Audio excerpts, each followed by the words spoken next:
राधे राधे। दर्शन दर्पण स्टूडियो में आप सभी भक्तों का हार्दिक स्वागत है। यह चैनल भक्ति, श्रद्धा और भगवान के दर्शन के लिए समर्पित है। यहाँ आपको मिलेंगे सुंदर भजन, धार्मिक कथा, लाइव भजन संध्या, फेस्टिवल स्पेशल भक्ति प्रोग्राम। हमारी कोशिश है कि हर दिन आप तक भक्ति का एक नया अनुभव पहुंच सके। अगर आपको भजन और कथा पसंद है तो चैनल को सब्सक्राइब करें और भक्ति की इस यात्रा का हिस्सा बने। जय श्री राम। राधे राधे। हर हर महादेव। जो बोलेगा राधे, उसके दुख हो जाए आधे। जो गाएगा राधे, उसके मन से डर सब भागे।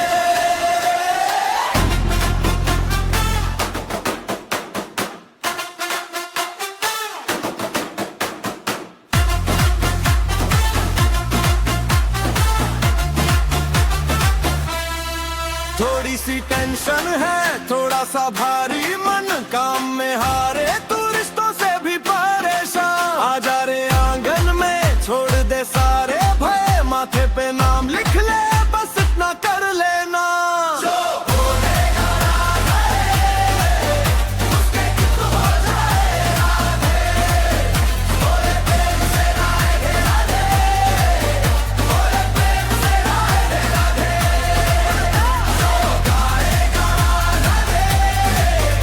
उसके घर में सुख की बरसात है। बोले प्रेम से राधे राधे, बोले प्रेम से राधे राधे।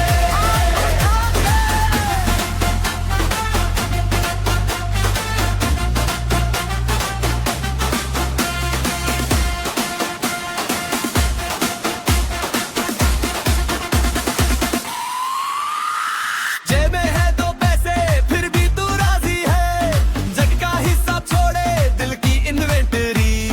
एक छोटी सी माला, नामों की रैली, जपते ही लग जाए खुशियों की ड्यूटी। ओ भीड़ में वो खोया सा नाम तेरा रोशन कर, तेरा भी नंबर आए, बस इतना विश्वास रख। एक बार पुकारे तू 100 बार सुन लेगी। राधे राधे कह दे, किस्मत भी झुक जाएगी। हो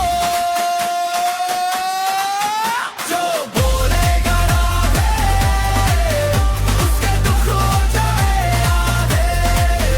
बोले प्रेम से राधे राधे, बोले प्रेम से राधे राधे। जो गाएगा राधे, उसके घर में सुख की बरसात है। बोले प्रेम से राधे राधे, बोले प्रेम से राधे राधे।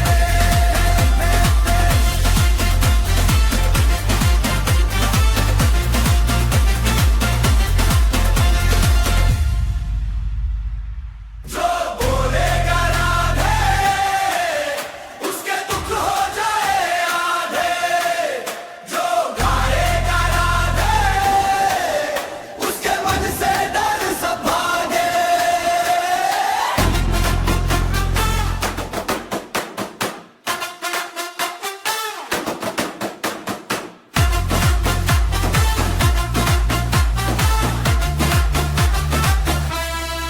थोड़ी सी टेंशन है, थोड़ा सा भारी मन, काम में हारे तू रिश्तों से भी परेशान। आ जा रे आंगन में, छोड़ दे सारे भय, माथे पे नाम लिख ले, बस इतना कर लेना। जो बोलेगा राधे, उसके दुख हो जाए आधे। बोले प्रेम से राधे राधे, बोले प्रेम से राधे राधे। जो गाएगा राधे,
जटों से गंगा बहती,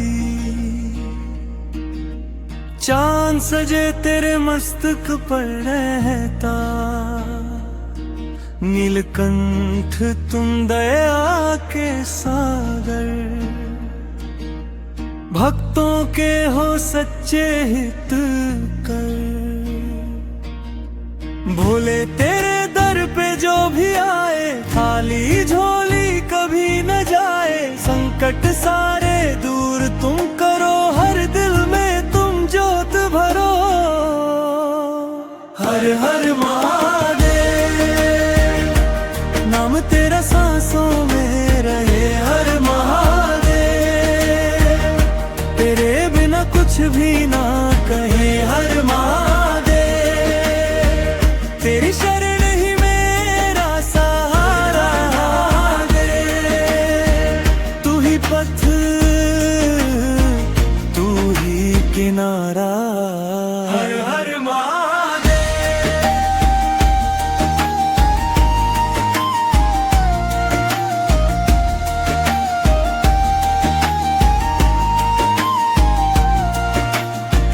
डमरू की जब धुन बजती है, सारी सृष्टि झूम उठती है। जो भी तेरा नाम सुझाए, भव सागर से पार उतर जाए। भोले तेरे चरणों की धूल जो मिल जाए, किस्मत का हर फूल फिर खिल जाए। तेरी कृपा का साया रहे, बस नाम तेरा ही मुख पे रहे। हर हर महादेव, नाम तेरा सांसों में रहे, हर महादेव, तेरे बिना दिल कैसे सहे, हर महादेव, अंधियारे में तेरा उजियारा दे, तू ही राह तू ही सहारा। हर हर महादेव।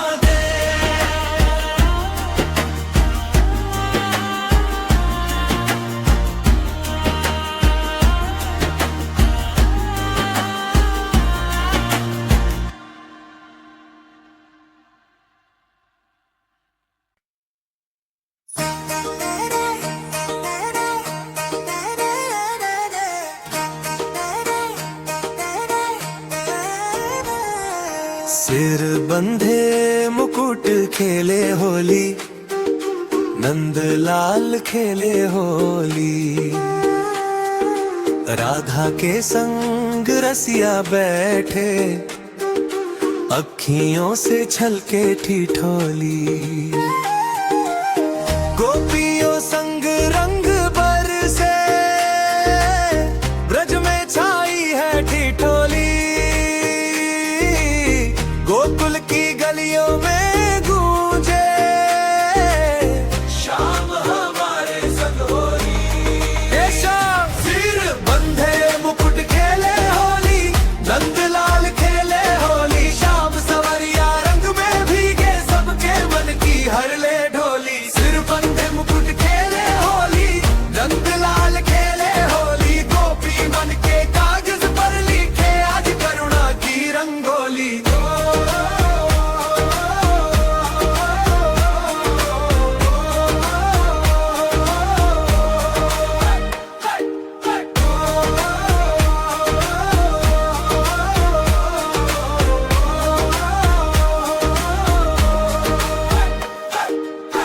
कान्हा की बंसी मुस्का दे, माखन सी मीठी बोली, बरसाने से ब्रज तक फैली, राधे नाम की ये डोली। माथे तिलक लगा के आए सब झूमे, गाए बोली जो भी द्वार तुम्हारा आए, भीज जाए तेरी होली।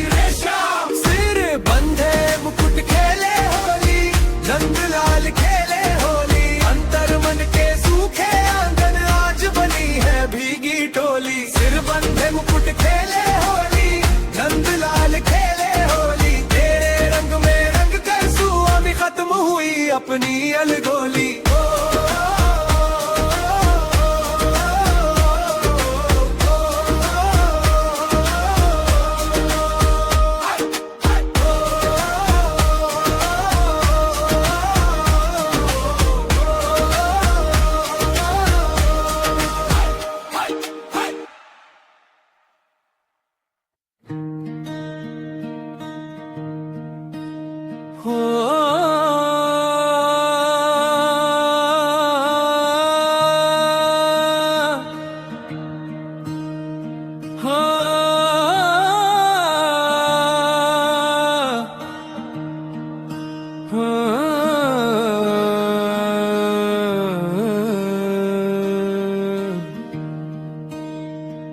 भोले तेरे चरणों की धूल जो मिल जाए, मेरी किस्मत का हर फूल फिर खिल जाए। तेरी भक्ति में जो मन ये रम जाए, जीवन मेरा सफल हो जाए। जय शिव शंकर जय भोलेनाथ, तेरी महिमा गाए ये सारी कायनात। तेरी जदुओं से गंगा बहती, चांद सजे तेरे मस्तक पर रहता। नीलकंठ तुम दया के सागर, भक्तों के हो सच्चे हितकर। भोले तेरे दर पे जो भी आए, खाली झोली कभी न जाए। संकट सारे दूर तुम करो, हर दिल में तुम जोत भरो। डमरू की जब धुन बजती है, सारी सृष्टि झूम उठती है। हर हर महादेव जो कोई गाए, भव सागर से पार उतर जाए। भोले तेरे चरणों की धूल जो मी गाए, मेरी किस्मत का हर फूल फिर खिल जाए। तेरी कृपा का साया नाम तेरा ही मुख पे रहे। जय शिव शंकर जय भोलेनाथ, तेरी महिमा गाए सारी कायनात। तेरी जतों से गंगा बहती, चांद सजे तेरे मस्तक पर रहता। नीलकंठ तुम दया के सागर, भक्तों के हो सच्चे हितकर। भोले तेरे चरणों की धूल जो मिल जाए, मेरी किस्मत का हर फूल फिर खिल जाए। तेरी कृपा का साया रहे, बस नाम तेरा ही मुख पे रहे।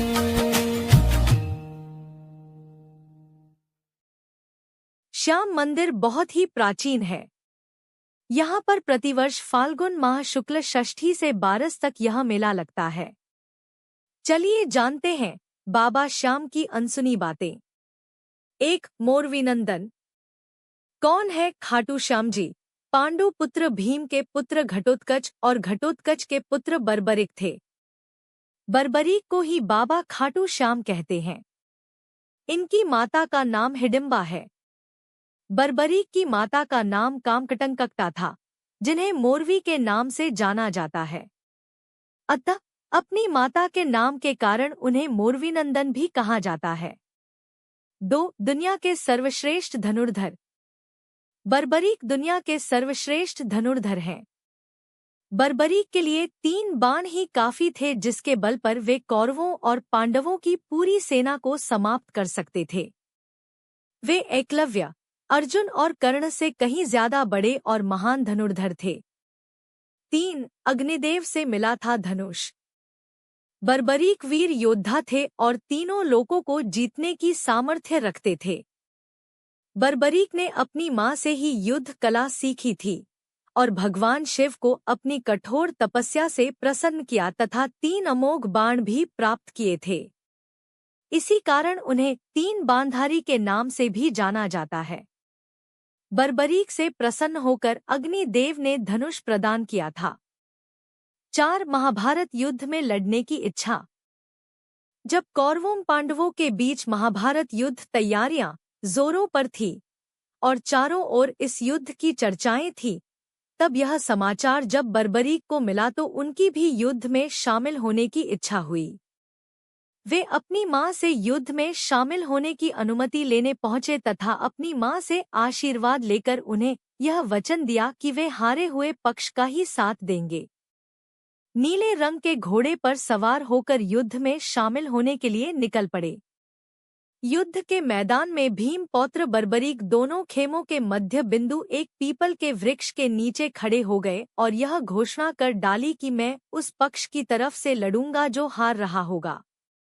बर्बरीक की इस घोषणा से कृष्ण चिंतित हो गए। बाद में ब्राह्मण बनकर श्री कृष्ण ने उनका शीश दान में मांग लिया। शीश दान। बर्बरीक द्वारा अपने पितामह पांडवों की विजय हेतु स्वेच्छा के साथ शीशदान कर दिया गया। बर्बरीक के इस बलिदान को देखकर दान के पश्चात श्री कृष्ण ने बर्बरीक को कलयुग में स्वयं के नाम से पूजित होने का वर दिया। आज बर्बरीक को खाटू श्याम के नाम से पूजा जाता है। जहां कृष्ण ने उसका शीश रखा था उस स्थान का नाम खाटू है। तभी तो उन्हें कहते हैं मां सैव्यम पराजित, अर्थात जो हारे हुए और निराश लोगों को संबल प्रदान करता है, यानी हारे का सहारा खाटू श्याम हमारा। लेकिन वचन देने के कारण बर्बरीक ने प्रार्थना की कि आप अपने वास्तविक स्वरूप के दें। तब श्री कृष्ण अपने वास्तविक रूप में प्रकट हुए और बर्बरीक को उनकी इच्छानुसार अपने विराट रूप में दर्शन दिए। और इस तरह खाटू में भीम के पौत्र और घटोत्कच के पुत्र बर्बरीक की पूजा श्याम के रूप में की जाती है। 6. जन्म और शीशदान।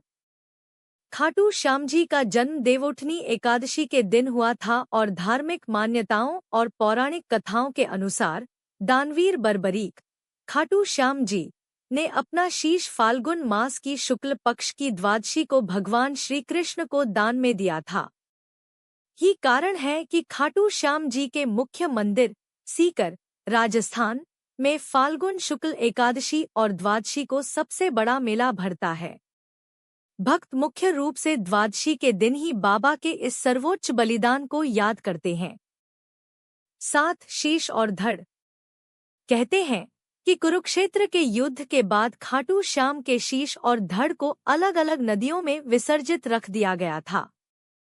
पानी में बहती हुई धड़ तो हरियाणा के हिसार जिले के बीड़ गांव तक चला गया और शीश सिकर के खाटू नाम की जगह पर पहुंच गया।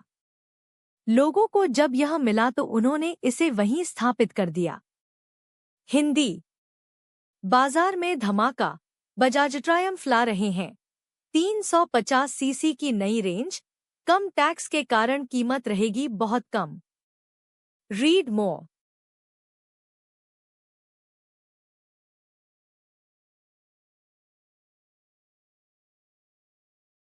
शुक्रवार के दिन मां संतोषी का व्रत पूजन किया जाता है।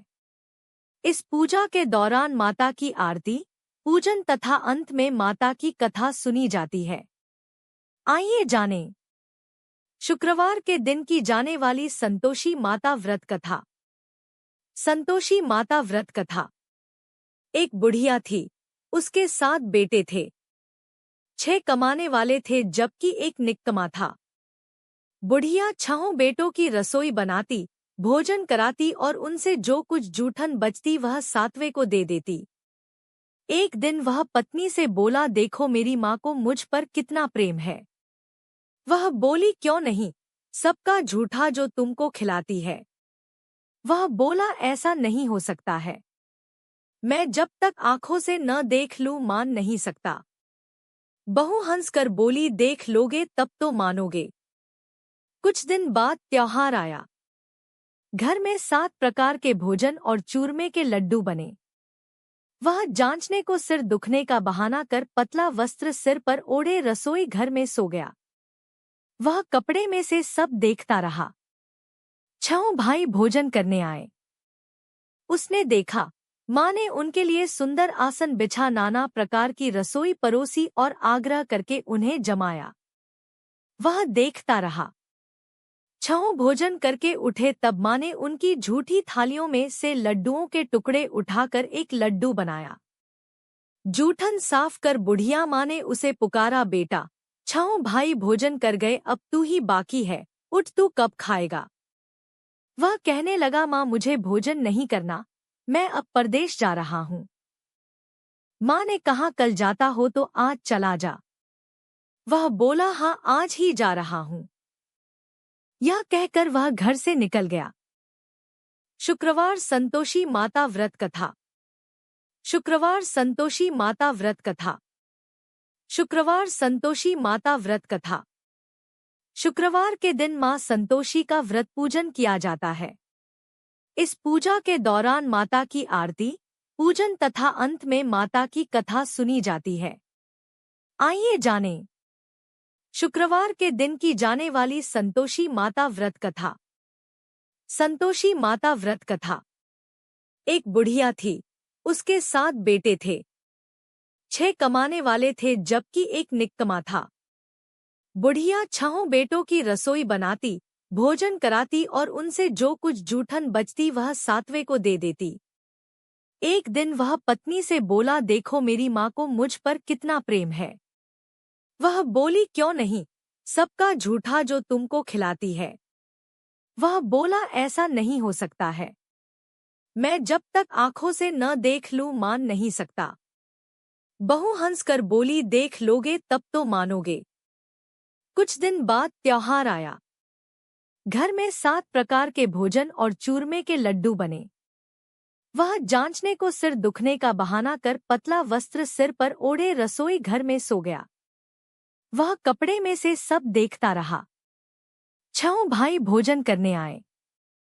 उसने देखा माँ ने उनके लिए सुंदर आसन बिछा नाना प्रकार की रसोई परोसी और आग्रह करके उन्हें जमाया। वह देखता रहा। 6 भोजन करके उठे तब माँ ने उनकी झूठी थालियों में से लड्डुओं के टुकड़े उठाकर एक लड्डू बनाया।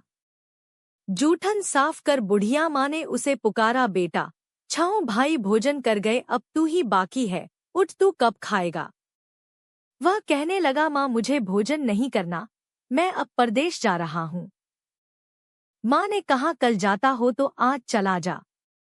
वह बोला, हाँ आज ही जा रहा हूँ। यह कहकर वह घर से निकल गया। 7वें बेटे का परदेश जाना। चलते समय पत्नी की याद आ गई। वह गौशाला में कंडे उपले थाप रही थी। वहां जाकर बोला, हम जावे परदेश आवेंगे कुछ काल, तुम रहियो संतोष से धर्म आपनो पाल।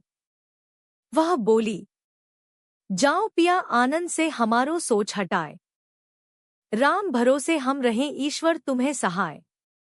2 निशानी आपन देख धरू में धीर, सुधी मती हमारी बिसारियो रखियो मन गंभीर।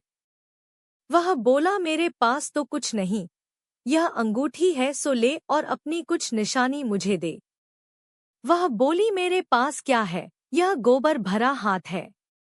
यह कहकर उसकी पीठ पर गोबर के हाथ की थाप मार दी। वह चल दिया। चलते चलते दूर देश पहुंचा। परदेश में नौकरी।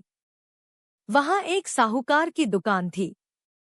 वहां जाक सेठ ने भी काम देखा और 3 महीने में ही उसे आधे मुनाफे का हिस्सेदार बना लिया।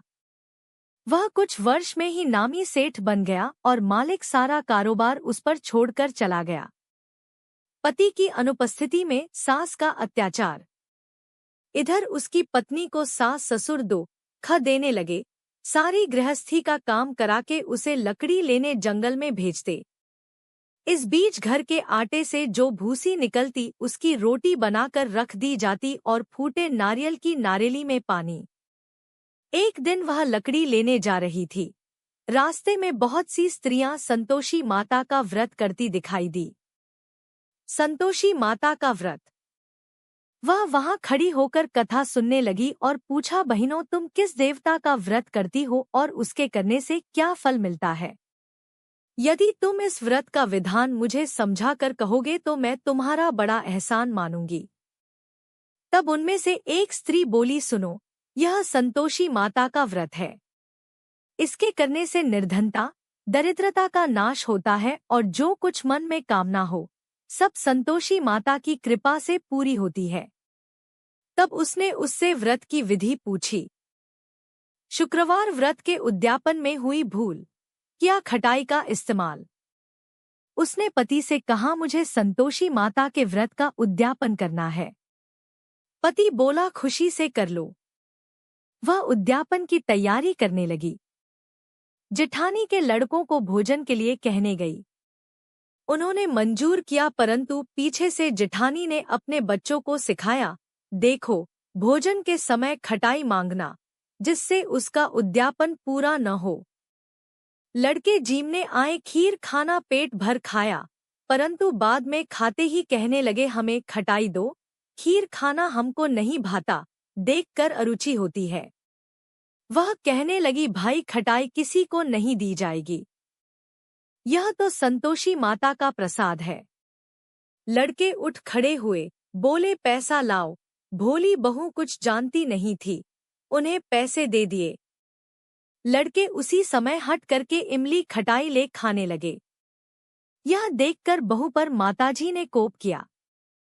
राजा के दूत उसके पति को पकड़ कर ले गए। जेठ जेठानी मनमाने वचन कहने लगे, लूट लूट कर धन इकट्ठा कर लाया है, अब सब मालूम पड़ जाएगा जब जेल की मार खाएगा। बहू से यह सहन नहीं हुए। माँ संतोषी से मांगी माफी। रोती हुई माताजी के मंदिर गई, कहने लगी, है माता, तुमने क्या किया? हंसा कर अब भक्तों को रुलाने लगी। माता बोली, बेटी, तूने उद्यापन करके मेरा व्रत भंग किया है।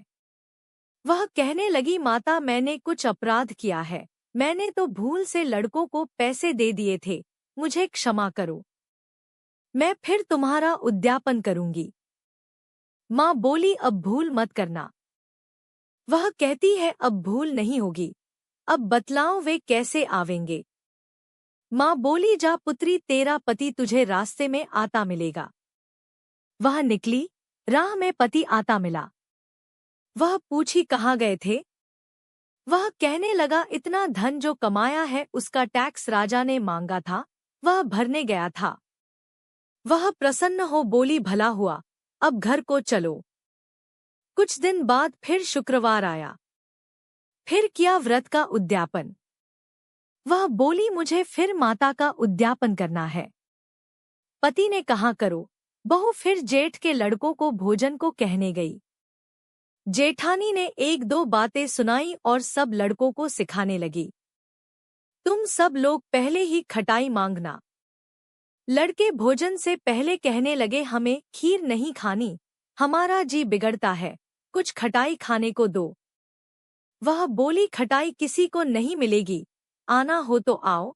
वह ब्राह्मण के लड़के लाकर भोजन कराने लगी। यथाशक्ति दक्षिणा की जगह एक एक फल उन्हें दिया। संतोषी माता प्रसन्न हुई। संतोषी माता का फल। माता की कृपा होते ही 9वें मास में उसके चंद्रमा के समान सुंदर पुत्र प्राप्त हुआ।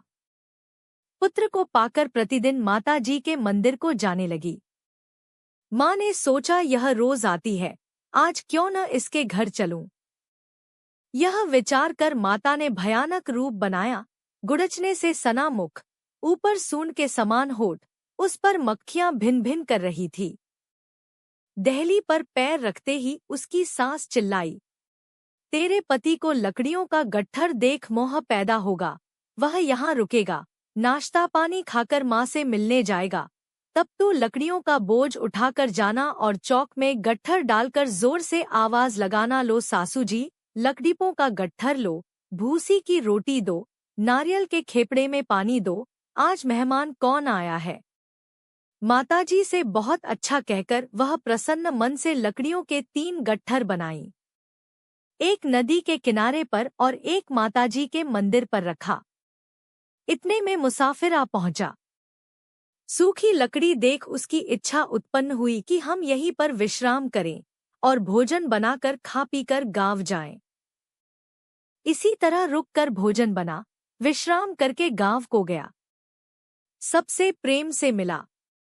उसी समय सिर पर लकड़ी का गट्ठर लिए वह उतावली सी आती है। लकड़ियों का भारी बोझ आंगन में डालकर जोर से 3 आवाज देती है, लो सासू जी, लकड़ियों का गट्ठर लो, भूसी की रोटी दो। आज मेहमान कौन आया है? यह सुनकर उसकी सास बाहर आकर अपने दिए हुए कष्टों को भुलाने हेतु कहती है, बहू ऐसा क्यों कहती है? तेरा मालिक ही तो आया है। आ बैठ, मीठा भात खा, भोजन कर, कपड़े गहने पहन। उसकी आवाज सुन उसका पति बाहर आता है। अंगूठी देख व्याकुल हो जाता है। माँ से पूछता है, माँ यह कौन है? माँ बोली, बेटा यह तेरी बहू है। जब से तू गया है तब से सारे गांव में भटकती फिरती है। घर का कामकाज कुछ करती नहीं, 4 पहर आकर खा जाती है। वह बोला, ठीक है माँ, मैंने इसे भी देखा और तुम्हें भी। अब दूसरे घर की ताली दो, उसमें रहूंगा। माँ बोली, ठीक है, जैसी तेरी मर्जी। तब वह दूसरे मकान की तीसरी मंजिल का कमरा खोल सारा सामान जमाया।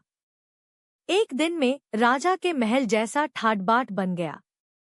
अब क्या था? बहू सुख भोगने लगी। इतने में शुक्रवार आया। रास्ते में लकड़ी के बोझ को बेच दिया और उन पैसों से गुड़चना ले माता के व्रत की तैयारी कर आगे चली और सामने मंदिर देखकर पूछने लगी, यह मंदिर किसका है? सब कहने लगे, संतोषी माता का मंदिर है। यह सुनकर माता के मंदिर में जाकर चरणों में लौटने लगी। दीन हो विनती करने लगी, माँ मैं निपट अज्ञानी हूँ, व्रत के कुछ भी नियम नहीं जानती, मैं दुखी हूँ। हे माता, जगत जननी मेरा दुख दूर कर, मैं तेरी शरण में हूँ। माता को दया आई। एक शुक्रवार बीता कि दूसरे को उसके पति का पत्र आया और तीसरे शुक्रवार को उसका भेजा हुआ पैसा आ पहुंचा। यह देख जेठ जेठानी मुंह सिकोड़े लगे। लड़के ताने देने लगे, काकी के पास पत्र आने लगे, रुपया आने लगा, अब तो काकी की खातिर बढ़ेगी। बेचारी सलता से कहती, भैया कागज आवे रुपया आवे, हम सब के लिए अच्छा है। ऐसा कहकर आंखों में आंसू भरकर संतोषी माता के मंदिर में मातेश्वरी के चरणों में गिरकर रोने लगी। माँ मैंने तुमसे पैसा कब मांगा है? मुझे पैसे से क्या काम है? मुझे तो अपने सुहाग से काम है। मैं तो अपने स्वामी के दर्शन मांगती हूँ। तब माता ने प्रसन्न होकर कहा, जा बेटी, तेरा स्वामी आएगा। यह सुनकर खुशी से बावली होकर घर में जा काम करने लगी। अब संतोषी माँ विचार करने लगी, इस भोली पुत्री को मैंने कह तो दिया कि तेरा पति आएगा, लेकिन कैसे? वह तो इसे स्वप्न में भी याद नहीं करता। उसे याद दिलाने को मुझे ही जाना पड़ेगा। इस तरह माताजी उस बुढ़िया के बेटे के पास जा स्वप्न में प्रकट हो कहने लगी, साहूकार के बेटे, सो रहा है या जागता है? वह कहने लगा, माता सोता भी नहीं, जागता भी नहीं हूँ, कहो क्या आज्ञा है? माँ कहने लगी, तेरे घर बार कुछ है कि नहीं? वह बोला, मेरे पास सब कुछ है, माँ बाप है, बहू है, क्या कमी है? माँ बोली, भोले पुत्र, तेरी बहू घोर कष्ट उठा रही है, तेरे माँ बाप उसे परेशानी दे रहे हैं। वह तेरे लिए तरस रही है, तू उसकी सुध ले। वह बोला, हाँ माताजी, यह तो मालूम है, परंतु जाऊं तो कैसे? परदेश की बात है, लेन देन का कोई हिसाब नहीं, कोई जाने का रास्ता नहीं आता, कैसे चला जाऊं? माँ कहने लगी, मेरी बात मान, सवेरे नहा धोकर संतोषी माता का नाम ले, घी का दीपक जला दंडवत कर दुकान पर जा बैठ। देखते देखते सारा लेन देन चुक जाएगा, जमा का माल बिक जाएगा, सांझ होते होते धन का भारी ढेर लग जाएगा। अब बूढ़े की बात मानकर वह नहा धोकर संतोषी माता को दंडवत घी का दीपक जला दुकान पर जा बैठा। थोड़ी देर में देने वाले रुपया लाने लगे, लेने वाले हिसाब लेने लगे। कोटे में भरे सामान के खरीददार नकद दाम दे सौदा करने लगे। शाम तक धन का भारी ढेर लग गया। मन में माता का नाम ले चमत्कार देख प्रसन्न हो घर ले जाने के वास्ते गहना, कपड़ा सामान खरीदने लगा। यहाँ काम से निपट तुरंत घर को रवाना हुआ। उधर उसकी पत्नी जंगल में लकड़ी लेने जाती है। लौटते वक्त माताजी के मंदिर में विश्राम करती। वह तो उसके प्रतिदिन रुकने का जो स्थान ठहरा। धूल उड़ती देख वह माता से पूछती है, हे माता, यह धूल कैसे उड़ रही है? माता कहती है, हे पुत्री, तेरा पति आ रहा है। अब तू ऐसा कर, लकड़ियों के 3 बोझ बना ले, एक नदी के किनारे रख और दूसरा मेरे मंदिर पर व तीसरा अपने सिर पर। संतोषी माता व्रत विधि। वह भक्तिनी स्त्री बोली, 1.25 आने का गुड़ चना लेना, इच्छा हो तो 5.25 आने का लेना या 1.25 रुपए का भी सहूलियत के अनुसार लाना। बिना परेशानी और श्रद्धा व प्रेम से जितना भी बन पड़े सवाया लेना। प्रत्येक शुक्रवार को निराहार रहकर कथा सुनना, इसके बीच क्रम टूटे नहीं, लगातार नियम पालन करना। सुनने वाला कोई न मिले तो घी का दीपक जला उसके आगे या जल के पात्र को सामने रखकर कथा कहना। जब कार्य सिद्ध न हो नियम का पालन करना और कार्य सिद्ध हो जाने पर व्रत का उद्यापन करना। 3 मास में माता फल पूरा करती है। यदि किसी के ग्रह खोटे भी हों तो भी माता वर्ष भर में कार्य सिद्ध करती है। फल सिद्ध होने पर उद्यापन करना चाहिए, बीच में नहीं। उद्यापन में 2.5 सेर आटे का खाजा तथा इसी परिमाण से खीर तथा चने का साग करना। 8 लड़कों को भोजन कराना, जहां तक मिले देवर, जेठ, भाई बंधु के हों, न मिले तो रिश्तेदारों और पास पड़ोसियों को बुलाना। उन्हें भोजन करा यथाशक्ति दक्षिणा दे माता का नियम पूरा करना। उस दिन घर में खटाई न खाना। यह सुन बुढ़िया के लड़के की बहू चल दी। व्रत का प्रण करना और मां संतोषी का दर्शन देना।